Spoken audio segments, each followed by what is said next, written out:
Hello, welcome. This is Beth Jones, and I'm so glad that you're here today. And I'm very excited about my guest today, KimDiane Rogers. I met Kim years ago on Facebook. Well, what happened is she was posting all these beautiful pictures of Guatemala, of Antigua, coffee pictures, and it was really inspiring me. And eventually, I did get to go to Guatemala. God told me to go, and I went over there. I got to meet her in person, which was a highlight of my trip. I got to see the beautiful flowers, the volcanoes, drink coffee, best coffee, waiting on some coffee now from Kim. And I've actually bought several.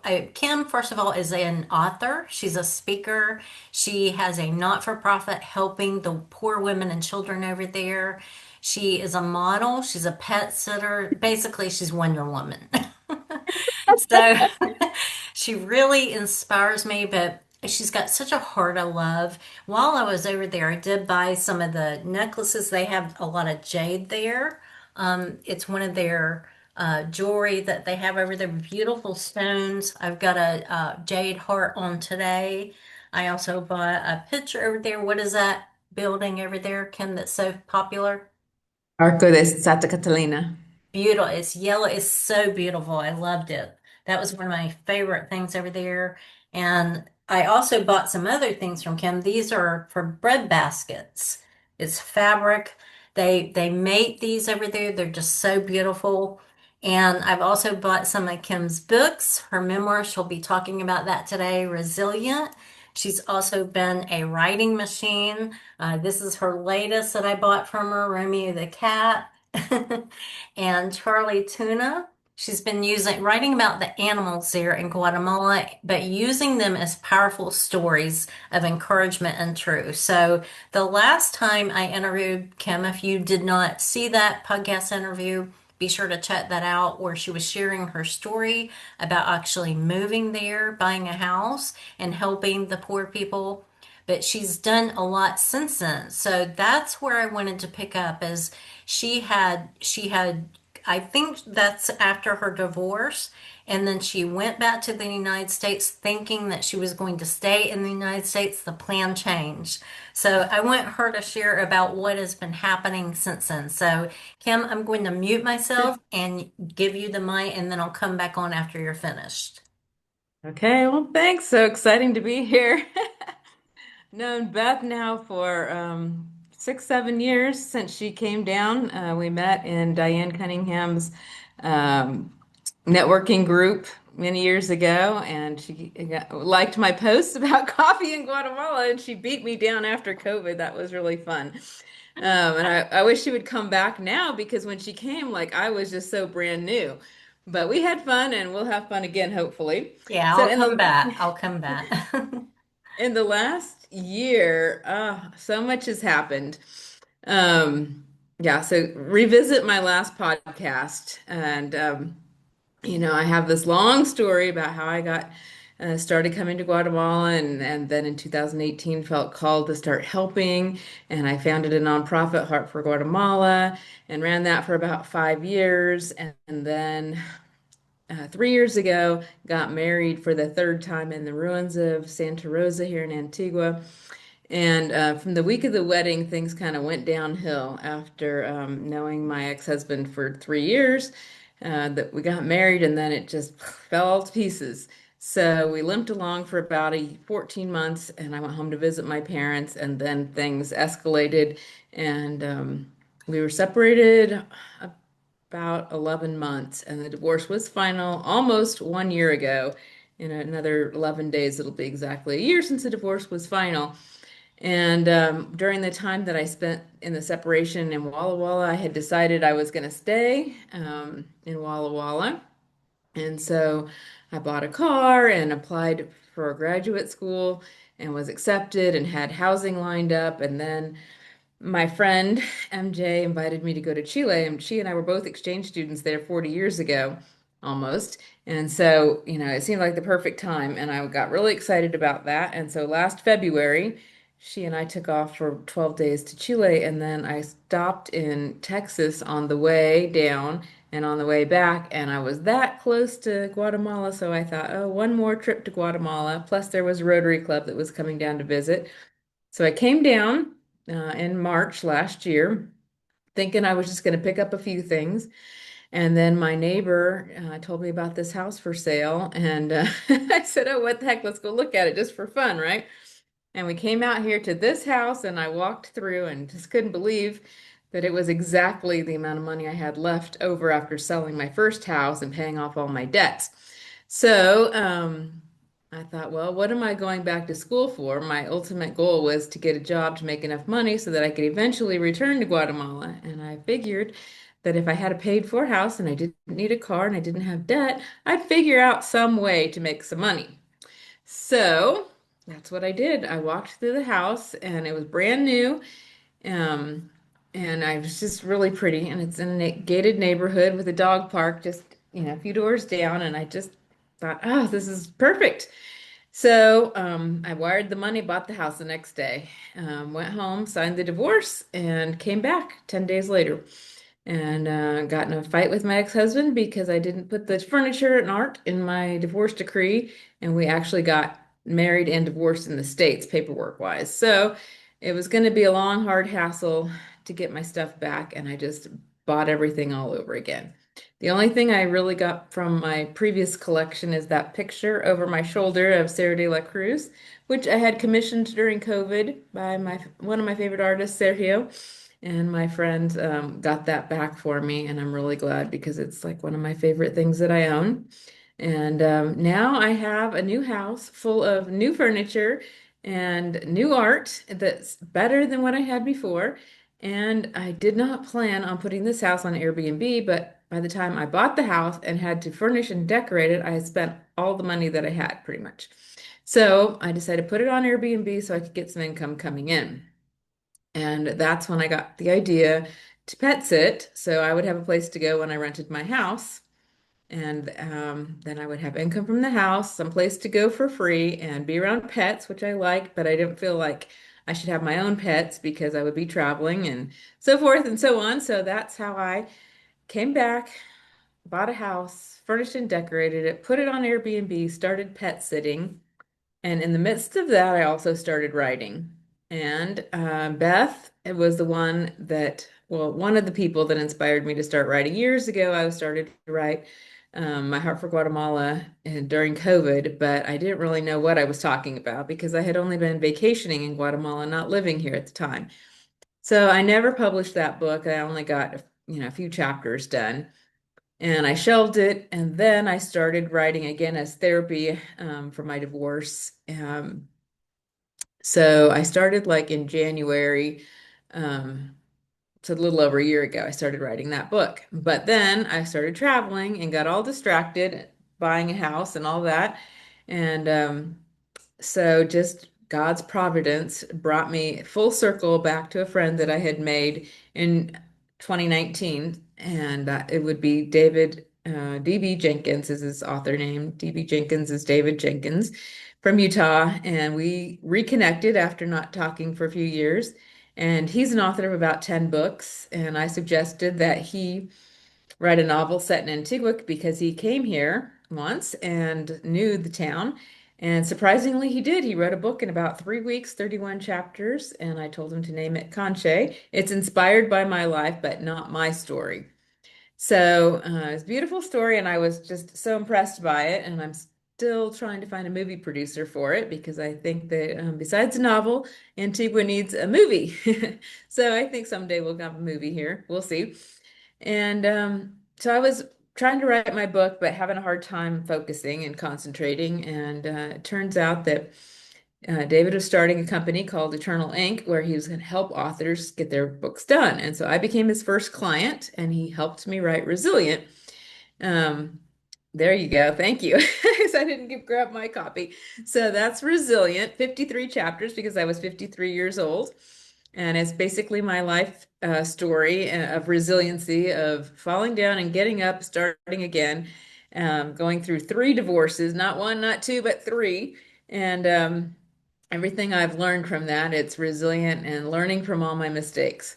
So um, I really enjoyed writing the book, and I still enjoy reading the chapters, when somebody wants to sit down and they have questions for me. I'm like, well, let me read you the chapter about that. And I really enjoy it. And I haven't pushed too hard to market it yet because, well, I have the Spanish version of it, but I still don't have that up on Amazon. And it's taken me forever. The clerical administrative parts of being an author I don't like. And finally, David agreed to help me get everything up. So, getting a new phone in the last few weeks, I lost a bunch of files and photos, and I'm having to dig around to find my Spanish version so I can get that up. But the good news is I got all my children's books up, or 8 out of 9 of them. So, how I started writing children's books is after Resilient came out. I didn't really have any plans for anything else after that, but a few weeks went by, and one night I was pet sitting. Actually, I think I was, where was I when I wrote Charlie? I can't remember now. But I was pet sitting someone, and I remember waking up in the middle of the night, like at 3 in the morning, and I just had this story bursting to come out of me. Like I had thought about it before, vaguely, a little bit, but all of a sudden the story was just there, just like on the tip of my tongue. So I opened my laptop up and typed up like 3 pages of the story, and then I had the photos to go with it. And I sent it. Well, at first I recorded myself speaking the story, and I posted that on Facebook, and then I sent the story to David, and he sent it back to me in a couple of days, all illustrated just like this. And it turned out so cute and so much better than I could even have thought. When I wrote the story, it was very heavy on immigration themes, and he softened it to be appropriate for kids. And so this is a true story of a street dog that was rescued at Lake Atitlan and then raised by me for 8 months in Antigua. And then his rescuer came back, Mitch, to get him, and eventually took him to the U.S. through Mexico, just like most Guatemalans have to go. But he dreams of Guatemala. I do And want to say the illustrations are beautiful, the covers, the colors on them, but also I don't feel they're just children's stories. I feel like they're for teens and adults too because they're such powerful stories. thank you. And so, yeah, it was really emotional to me because I just felt like this is a message that I was supposed to share about how we're all Americans, North, Central, South. And when I watched the Super Bowl and Bad Bunny's message over the Super Bowl, I nearly jumped off the couch. He read my book as he was calling out all the countries from Canada to Chile. We are all Americans. And that's the message of Charlie Tuna. And he's happily living with his rescuer, Mitch, and his dog sister in Ohio. So that was my first one. And then it went so well and easy that I just kept going. And the next book was Brunito, the Wonder Dog. And it came super easy also. I don't even remember now where I was when I wrote this, or how it came about. They came so easy. I would just Pick it feel up, show inspired. it some more, Kim.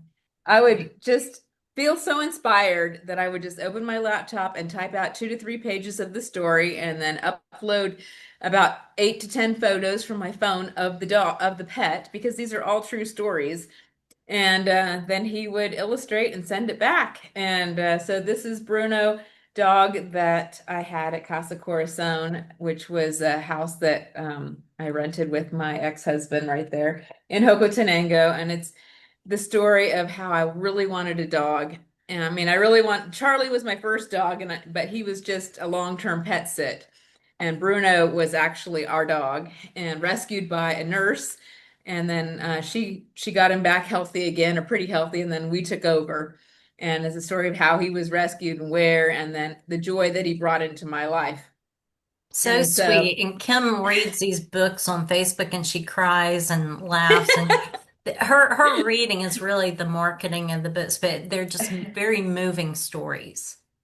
and then came Lucy LaCanche.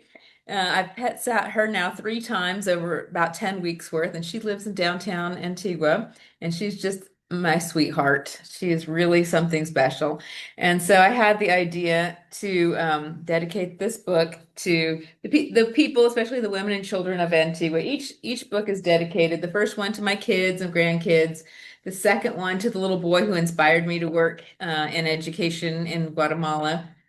Luis, there he is. And this one to the women and children. And so Lucy and I become specifically Lucy, the tour guide of Antigua for children. But but like Beth says, it's for everybody. And I think this one particularly makes a great souvenir for people coming to Antigua because it shows off many of the famous restaurants such as Rincon Típico and the coffee shops, the pilas, all the well-known spots. And there's Sergio, the artist that did that picture, and one that's hanging right here in my dining room. And so, this one is super special. They're all special to me, but that was my third. And then came Romeo, which I ended up staying about a month or so, three to 4 weeks, I can't remember now, in Barrio El Antonelli, which is on the edge of Antigua, while their mom went for medical care in the U.S. And there was three pets right here, Bougie, Tinkers, and Romeo. But Romeo was the lover boy who became the star of this book. And Love he the starts heart out one, the in his heart neighborhood on. and he's bored and I'm going on a day trip adventure and so he sneaks in my bag and goes with me. So this is not, this did not actually happen, but it could have. And so this is a story showing off the town of San Antonio Aguascalientes, which is about 20 minutes outside of Antigua, and it's a very special indigenous town famous for its textiles, which Guatemala is very famous for textiles. And so it's called the Thread of Connection and talks just about special things to me in this town, which in particular are my friends. Vicky, who has a school, Sue, who has a sewing program for the mothers of the students of the school, and Kenny, who's an artist and a dear friend. And so we visit those places and talk about what the threads of textiles can mean for relationships, compassion, service, empathy, kindness, and family. And so then at the end, Romeo's back to his house and remembering the adventure that he had and the things that he learned. And so it's this very special story also. And like Beth said, the illustrations are just beautiful and great souvenirs for people who love Guatemala. And so then after that came Panda Maria, which somehow she got lost in all the books getting uploaded. So I'll get that next time. I mean, it should be available on Amazon here shortly.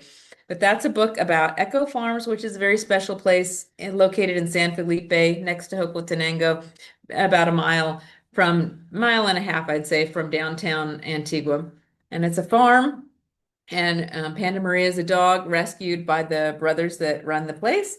And it's in poetic form and just talking about what goes on there. It's a touristy place, but it also has a couple of schools and a playground that I donated for my 50th birthday.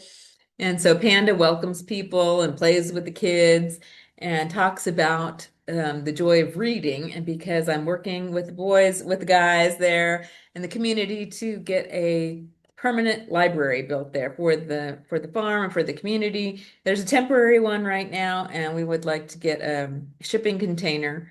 And there's architectural plans for it with a terrace on top. And so there's a spot in the book to donate towards that project. And when people come down, I was asked them to bring books to donate to our library project. So that's Panda Maria coming soon, followed by the final one set here. No, actually, there's two more. I guess I have 7 books set around here. So Carlitos is a horse book, beautiful horse book.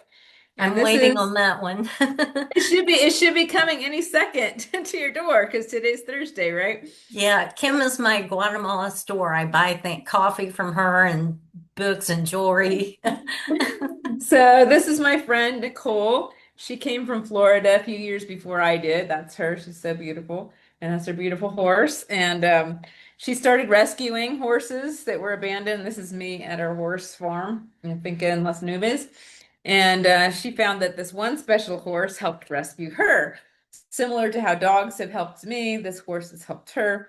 And that's her story.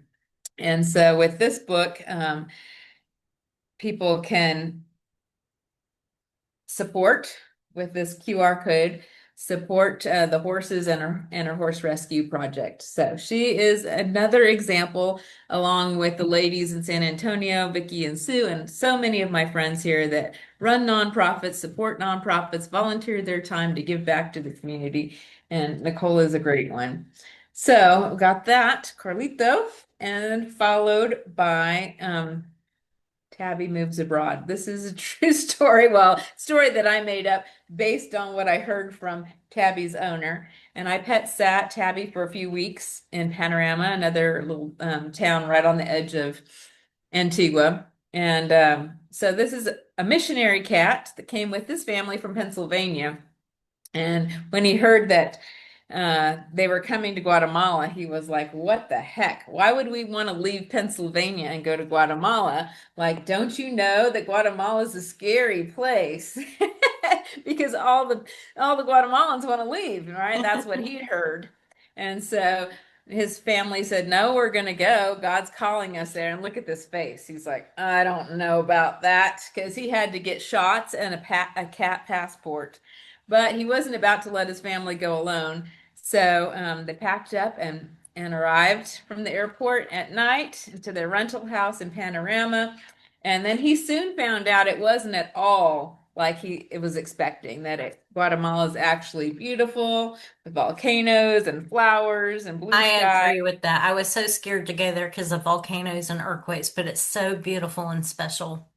And so then he talks about, learning to mingle and meet his neighbors and what he learns from them, and how life and culture is in Guatemala, and how the people are so full of faith, and the customs of going to the store and restaurants, and so it's just a super cute book. And basically, he says, open your heart, um, be prepared to learn and listen. And, being a missionary is not all just about the service you give, but it's what you also learn from the people. Yeah. And don't be afraid to travel or move abroad, because you're gonna have great experiences. So that's the story, and there's a place in this book to support the missionary family, his missionary family that helps kids and young adults have opportunities for sports and other good things. So that's Tabby Moves Abroad. And finally, my last of my 9 children's books is Jedi in Los Angeles. And this was born out of a few trips to Los Angeles that I made in the last few months. I met an immigrant from Belize named Marcos, and he talked about his dog Jedi, who's passed away, but he was so in love with Jedi. And so I was just, inspired to write the story about Jedi. And it's not exactly well, it could be. It's just a story of how beautiful Los Angeles is, Mhm. and Los Angeles is built and full of immigrants, and so immigration is a very important topic to me. So there's Marcos, isn't he cute? And there's Jedi, and so it's Jedi meeting Blanca, and Oh, that is beautiful. true. He did have a white husky girlfriend. And so together, the story says that she's from Monterrey, Mexico, and she's having a hard time adapting to life in the United States, but Jedi is welcoming her and shows her around, and together they give a tour of the famous spots around Los Angeles, including the walk of famous stars in Hollywood. And they spend a lot of time in Griffith Park, which is a famous place, and then they meet immigrants and they introduce the immigrants as to what they're doing, go to the taco stand, and I love and tacos. I use my daughter's name and my grandchildren's name in the book, just as characters of immigrants, because they have Hispanic Latino names. And this is Ana from Antigua, Guatemala, and Luz from San Salvador, El Salvador. And the moral of the story is that immigrants are people too, and to be welcoming and make friends. And that's what the last page of the book says, that over time they became a close community of friends. Jedi learned being an immigrant isn't about becoming a gringo, it's about keeping your roots while learning a new home. So they started a friendship club, and in a city full of stars, Jedi shone brightest because of his heart. Mm, love that. Well, Kim, we've only got a couple of minutes left, but I want Okay. you to share where people can find you online and buy your books too. Okay. Yeah, for now, I'm on Amazon under my name, Kim Diane, which is one word, KimDiane Rogers. So if you just put in my name, you should bring up my listing with which is Resilient, my 9 children's books, and then I have The Ultimate Guide to Antigua, which I'm expanding to include a little bit of Lake Atitlan, and so I'll be updating this soon, but it's available. And what I just finished, Your Dream Life Abroad. This is Mm. kind of a continuation of my memoir, but it's encouraging people not to be scared if they have a dream to move abroad. So the cover is being changed. I did 10 small edits, but that should be available. It's available now, but will be available with the final cover within a couple days, I think. And as well as co-author of 18 books with David, the little lights of the series, and this is the cornerstone, the sun, which is a metaphor for Jesus. And then from Canada to the US, Canada, Mexico, all through Central America. There's the United States, and then down on into South America, Peru, Costa Rica. There's 18 of them. Amazing. All She there. inspires me so much. Well, thanks to David doing all the illustrations and really the hard work because writing for me is super easy. I just get inspired and it spills out pretty quickly and easily. And, illustrating using AI is what he's really good at, and editing and softening my stories a little bit. So, together we make a good team for producing books, and I've really had a great time. And now that they're finally available on Amazon, I'm planning a book tour in May and first part of June in California and Oregon and Washington. And I'm looking forward to that. Okay, So well, y'all be sure to check Kim out her books and also plan a visit to Guatemala, stay at our Airbnb, get some great coffee. And Kim, thank you so much for being with us today. And I will talk to you later. This is Beth at bethjones.net. Be blessed and have a beautiful day. awesome. Thank you.